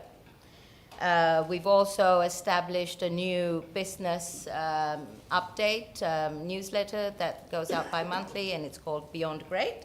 So the very first one was sent out in February. We also continue to partner regularly with the Chamber and with COIN, with Invest South, wherever we can partner. So that visual update is with Tech Week that just concluded last week. And under the Net Zero Southland area, so we've got the energy strategy, which focuses on alternative energy opportunities, and the implementation plan is being developed through that. That has just been signed off by the board, so we can put that up on our website, and it will be used by other businesses as well. We've run decarbonisation workshops, and we've run 2 of those this quarter, and the sustainable tourism workshops have been predominantly online. Not a whole lot of tourism operators from Invercargill City have been involved in that, but it is something that we've offered to everyone. So that's my quick update for the last 3 months or so, and happy to take any questions. Just a couple of reflections then from me. I guess one of the issues has been the push by the Southern councils to have a rural deals as opposed to a city deals that the government was initially looking for. I think by doing that, I think we've cooked our goose. I think the government's now realised that the city/rural deals are too big and require too much investment, and I think they've just backed away. That's my reflection. The other issue is the issue of the housing needs, which has been around for, I don't know, 20, 30 years. And it's frustrating, I guess, from our end, or certainly from what I observe from our end, because most of the economic growth that's coming in Southland, if you put aside renewable energy, which is a rural impact, data banks, Southland green hydrogen, aquaculture, Destination Bluff from a tourist perspective, and space ops are all in the city. So we will need new houses. But every time we talk with our colleagues about houses through the group approach, they are not wanting necessarily new houses. They just want to renew some of their very old houses. And I guess that's a frustrated message that every time I try to push for some government money, I sort of get my colleagues saying, oh, we want a share of this as well. Where we're not looking to upgrade our stock, we're actually looking to increase our stock, because we know the development's coming. So I guess just a reflection on that. And that's me done. Any other comments that you'd like to go back to Charmy? Tom does. Charmy, so here's a real wide-ranging one. So we always say that a really important part of your work, Great South's work, is to scan the horizon for opportunities that, you know, are coming up that might take, you know, years and years and decades sometimes to happen, but nevertheless we got. So my question really is there anything that you see coming up over the horizon at the moment that you find exciting?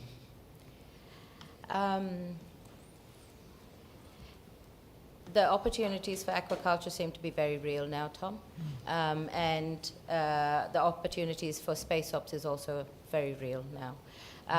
At this particular point in time, I think we've just had to refocus on how it is that we're going to elevate Southland to a better position to get as much opportunity or alignment with the government as we possibly can to bring some of that government funding and infrastructure funding down here. In terms of new industry development, I think what could possibly be very exciting is alternative land use through aquaculture, and aquaculture investing in looking at plant-based protein, fish feed and aquaculture feed for an industry that's booming. So all of this will probably take within the next 5 to 7, 10 years or so. It's not immediate. The aquaculture industry, as far as, and a discussion was had at the Joint Shareholders Committee meeting on Friday, looking at just some of the fast-track applications that may be going through. Seems to indicate that Skretting, that's supplying us with the fish feed from Australia at the moment, could very well look at opening up a plant down here. It will, of course, depend on whether Sanford's two sort of applications go through, Hananui, and there's one other, I think, application for open ocean fishery. So yeah, it would be depending on that. So those are two sort of areas. When I speak to space ops, that's really because the New Zealand space industry is just starting its journey, and we've got, I think I mentioned this at the last time I presented to the council in response to a question from the council. We're going through a growth phase, and because of some assets that have been bought on from Auckland in Warkworth, NASA, JPL have some very strong sort of indications for us to look into a avenue that we haven't been able to access before. So really strong interest there as well. Thank you. Grant. Yeah, thanks, Mayor Clark, and thanks, Shami, for your presentation, and good to see you again. A couple of questions, one related to space ops and then one related to your campaign around the work here. Get Alive. Yeah. So I'll start there first. What were the measurable outcomes you hope to achieve from that campaign?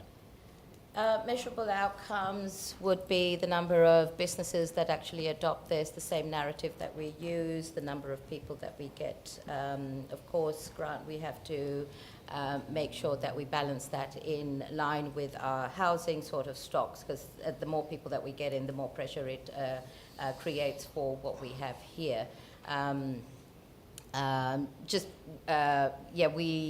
Once we have more information on the housing sort of area and what we can do, then we'll have a little bit more of how we can push the Get a Life campaign to be actually used by the businesses to attract and retain people here.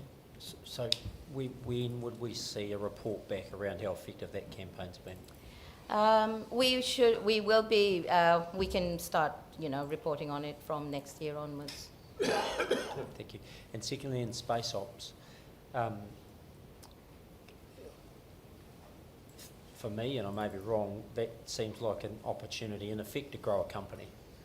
So what I'm looking to understand is how does that link out to economic development, which is a cornerstone of what we ask Great South to do? Yes, it is. Part of the development of Space Ops, and if we are able to achieve the projected sort of income from it, it will support us to enable to reduce reliance on council funding.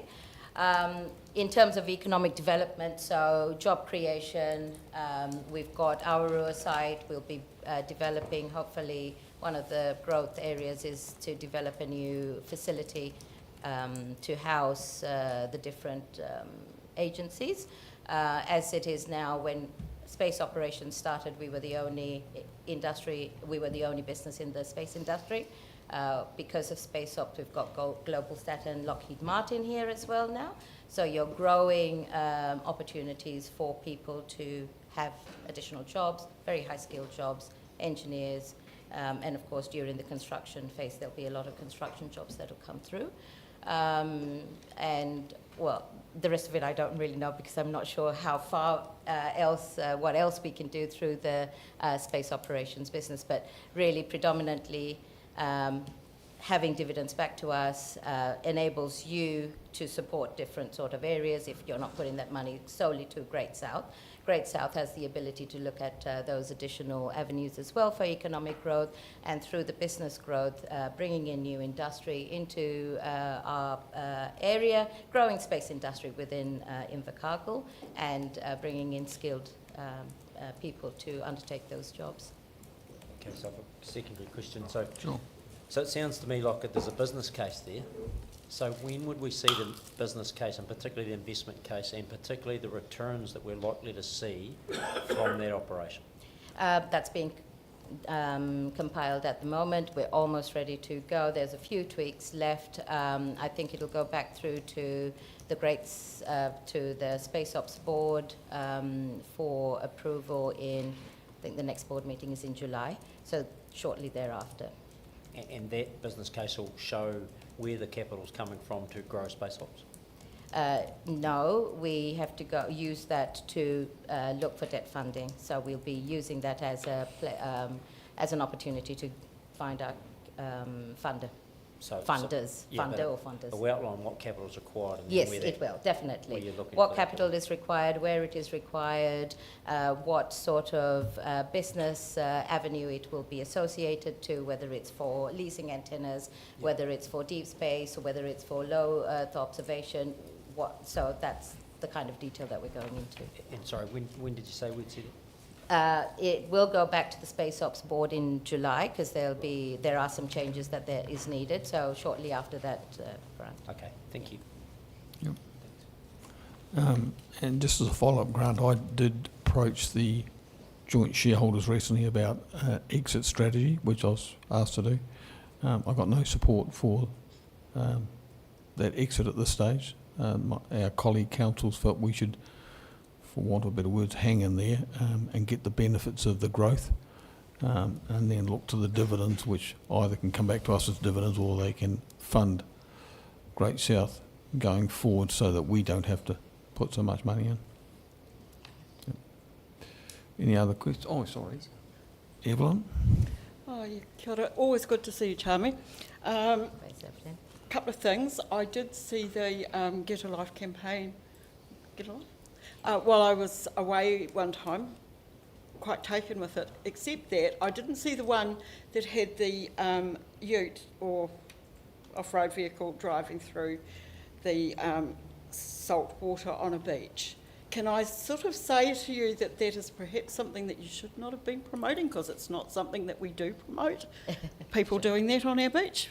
However, the question that I have is the two things that go together in my mind is business development coming to the city and housing.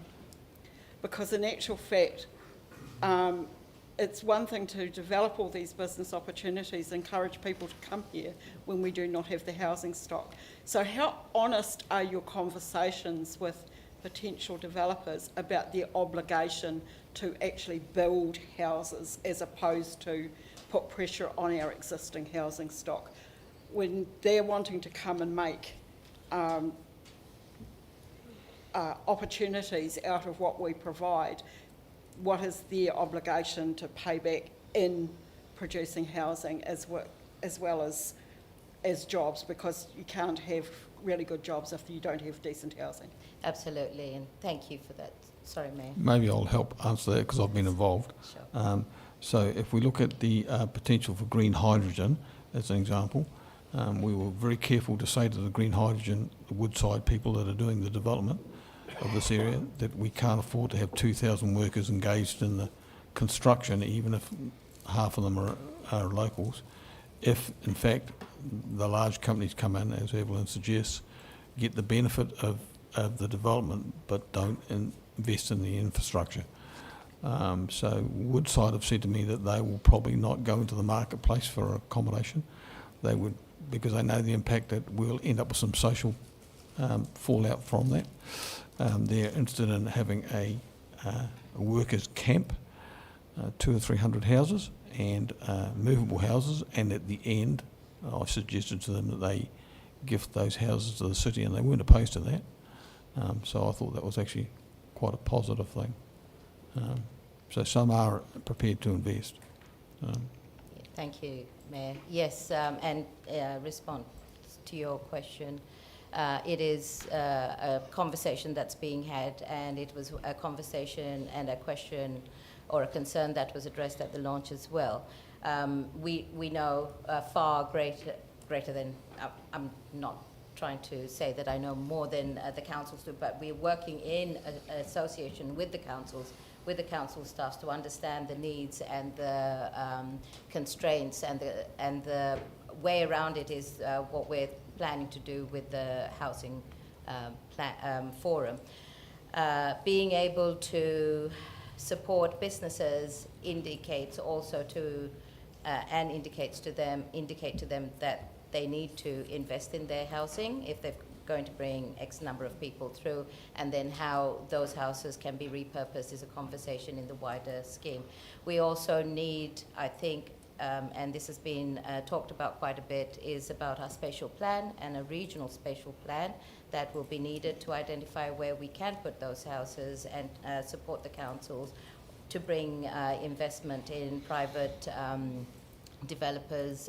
You know, there's a whole piece of work really, Evelyn, that needs to go hand in hand with it. It is for that reason that the Get a Life campaign is a toolbox that is available, and a narrative will be supported. However, we're not using it as a campaign to drive people to come here, because we cannot have an influx of 2,000 people coming into the city, because we won't know where to put them. So very conscious of that, but appreciate the fact that you raised that, because it is, for us, right at the top of our priority list to address as we progress through this piece of work. So, Jamie, just two other factors that I've come across while we're working on the housing front. One is that government doesn't have a desire to get too heavily involved with housing at this stage. They have priorities elsewhere, certainly up around the East Coast and into Auckland. The other issue is that I've had probably 15 or 16 developers in who are keen to build in the city, but they're all, without exception, waiting to see what happens at TY. Because if TY were to close, there'll be properties that will come onto the market, and that is a risk for them investing as well. So they're all, quite a few of them keen, but they just want to wait to see what the outcome of the smelter is, to see whether there'll be a glut of houses on the market or not. Steve. Kia ora mea, kia ora Shami. Many of the points have been touched on, to be fair. Get a Life, I really like it.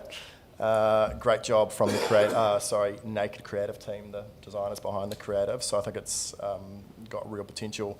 I was confused, you've spoken to it a wee bit around the, confused around it as a regional marketing campaign for us. I think there's real potential there, and it as a toolkit for the businesses. But you brought some clarity to that. I guess the take up from the night on last Wednesday was now what? So I just wanted to hear a wee bit more about that strategy from last Wednesday to get that in front of businesses, the uptake on that, and what that rollout looks like to ensure that campaign is here in 5 years' time and businesses really are using it. So it was more about from Wednesday night, what's the strategy? being developed at the moment. So initial discussions were around identifying all of the businesses that we have, looking at the businesses that have vacant positions at the moment and how we could support them initially to develop the narrative and how, support them in how they can actually use the toolkit. We've also, what I've asked my team to do is really identify and view, track how many people actually go there, how many people actually download the information or use the site. And then that's some of the reporting that we will provide back. Cool. This, for us, and from the launch on Wednesday, I think there was a clear indication that we understood that there's no money, but we've also got a concern with housing. However, there are still business needs. So if businesses are recruiting and they've got the support services that they need, then they should be using this in order to do that recruitment. We also understood, I think, from the launch is that it's not a campaign just yet. It is a toolbox and a toolkit and a set of collateral to be used. And then when we're ready, once we've progressed the discussions around how we're going to support out of region people to come into our region and settle in, and we can retain them well, and we've got a piece of work that incorporates all of that, then that's when we could probably move to this becoming a campaign. The beauty of what Naked Creative have created is that it is more than just one project. It is something that can be adapted. Spoken to SIT already about using it for international marketing. So, because it's really about our story, the Southland story. The next part of it is the ambassador program, which we are working with Runaka to develop the narrative around the Southland story, and that will then tie it all in. So this is the first phase. Many phases to come. What it looks like we'll articulate much better, Steve, as we progress further. But initially, looking at those jobs that businesses that have vacancies and supporting them to use that. A classic example is McIntyre Dick. They said they've got 3 accountants to employ, and so they're going to be using this immediately. Awesome. Thank you, Kim. Alex. Oh, thank you, Mr. Chair. Hello. How are you? Alex. A few questions. So setting aside the housing as an issue, because we're all very aware of that, but just, I guess, talking to the efficiency or efficacy of the campaign itself, I've been lucky enough to be involved with Southland Youth Futures in the past, and we had NEETs as an overall measure of, like reduction of young people, not in work, study or employment as a measurement. Would job listings or just literal vacancies not be a better metric as to whether to test the success of the campaign rather than just website data? Yes, it could be, definitely. We haven't really got together as a group just yet, Alex, to understand how we can put some measurable goals to the campaign. Very high level it was about getting the toolbox ready, and now what is the next phase to that? You would appreciate over the last couple of weeks have been the whole business has been a little bit tied up in what we're going to do and how we're going to repurpose our business with a few changes that have come our way of late. So once we complete that, I do have to get a draft. I have to get a statement of intent for next year out, and then after that, as part of that, that'll be part of the business plan on how we're going to do it. But the good thing about Get a Life is that there's been a lot of input from stakeholders, and we hope to continue that engagement so that we could get the right metrics, so that there is value to people who have used it, and we can show that value and therefore expedite the uptake of the toolbox. Yeah. My second question was around that. I understand that part of this campaign isn't just the equipping SMEs or enterprises with the toolkit itself, but more around changing the narrative about how we talk about Southland as a destination to actually come and live and the kind of lifestyle that we have here. Is there going to be a toolbox not only for businesses, but say for civic leaders or ambassadors and bits and pieces to actually help assist in that key messaging? Absolutely, and the ambassador program would be really the key part of that. The ambassador program is a toolbox to support anyone who wants to promote Southland, and it can be specific to a particular area, Invercargill City, Gore, Southland District, you know, Tiano, Milford, whatever it is. But we'll have those conversation starters. So from a visitor arriving at the airport, being picked up by the taxi person, instead of talking about how dreadful our weather is, we'll have conversations around how many things there are to do, even if it is on a rainy day, you know, or how quickly we can connect to some wonderful sites within this beautiful country that we have. What is our heritage? What is our history? Be knowledgeable and confident to have that conversation. So we hope that the ambassador program will be taken up by everyone. Doesn't have to be a big business, doesn't have to be a small business. We hope all our councillors will go through the workshop as well and get their badge so that we can confidently speak about our region with one unified voice. Thank you. Thank you, Alex. Trish? Shami, how are you? Have you given any thought to education? Yes. Because all the Invercargill schools, high schools, are totally at capacity. Yes. Absolutely. Are you lobbying with the government with regard to education at all to see what they're looking at for future? You know, if we get a lot of people here, there is nowhere to put them. There's nowhere for their children to be educated. Absolutely, you're right. And you'll know that. I yeah. do. Facing Shami's that the challenge. chair of Southern Boys. Facing that challenge. So, but no, Trish, it's not a piece of work that we have identified as something that we can advocate for at the moment. Happy to look at it going forward. And it will be, I think it will come out through, again, if we do a regional spatial plan, those sort of barriers or those restrictions will be highlighted. And I think it is really important that we as a region, as a whole region, have one done. And therefore, once we have the data, then we can support not only with education, it'll be with health services, it'll be with public transport or the lack of it in some areas within the wider Southland area. There's a whole, you know, a whole layer of community and well-being that needs to be overlaid with that spatial plan. Yeah. All right. A mover and a seconder for this update. Tom? Darren? All those in favour? Aye. Carried. Thanks for your time, Shami. Kia ora, and thank you very much, councillors. Always a pleasure. Always a pleasure. See you in 3 months. One would hope so. You might not be beyond. Yeah. So if somebody would like to move and second that we move into public excluded. Leslie? Yeah, Grant, thank you very much. All those in favour? Carried.